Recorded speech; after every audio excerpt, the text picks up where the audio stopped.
silent film. It's the worst genre name for a film genre because the first word in it tells you you're probably going to have a bad time.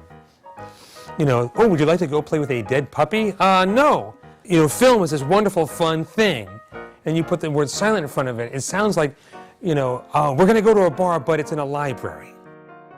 I often find it a great compliment when people say after a film, I forgot that there was music playing, or I forgot that there was a live musician playing.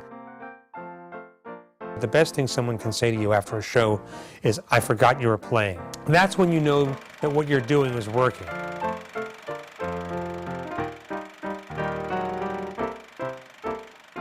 It's certainly possible to watch the silent film without sound. It's possible to watch it with a recorded soundtrack, but to hear it with a live musician, I think adds a level of specialness and power that is a comparatively rare experience. When you have someone playing, it's a real gateway into the emotions of the film. It helps draw you into it. You forget that they're not speaking, and you just really get involved in the drama.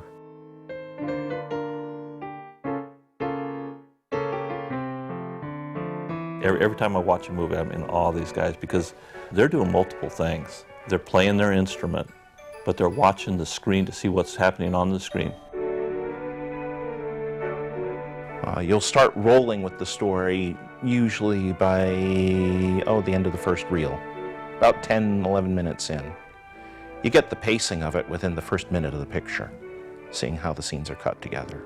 But they're also listening to the audience. If the audience is laughing, they play up the music a little bit, and they're doing that at the same time that they're watching the movie and playing their instrument. What I do is a three-way conversation between what's happening on the screen, myself, and the audience. And when it's really working well, there's this wonderful chemistry that goes from one side of that triangle to the other, and they feed each other. We're adding that other 50% to the picture, working with emotions, with how you feel, with drawing you into the picture, helping it to become an all-encompassing experience where the film actually sort of wraps its arms around you.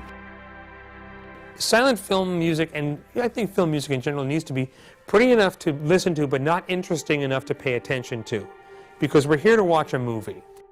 That's the trick, by the way, of playing films. You're not the star. This is the thing, is that if you don't disappear in just a couple of minutes, then I tell the audience I'm not doing my job correctly.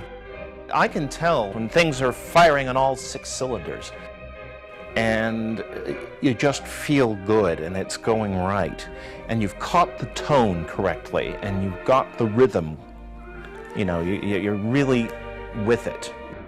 There are those nights when you are part of the picture, when from the opening bar you get swept up in that picture, and all of a sudden 2.5 hours have gone by and it's over, and you think, my goodness, what happened? Those are the nights when you've really, really been successful. It's hard work. A lot of us have other jobs, what our parents would call a real job. And sometimes I tell people when I meet them, oh, what do you do? Oh, I accompany silent films. Oh, no, seriously, what do you do for a living? Or when I play a show, I said, you're at my job. This is my real job. You know, I've had as much fun doing this as anything else I've done in music. Everybody that does this, I think, is in love with the past, with what was. I think it's for them and for us, not what was, but what still is.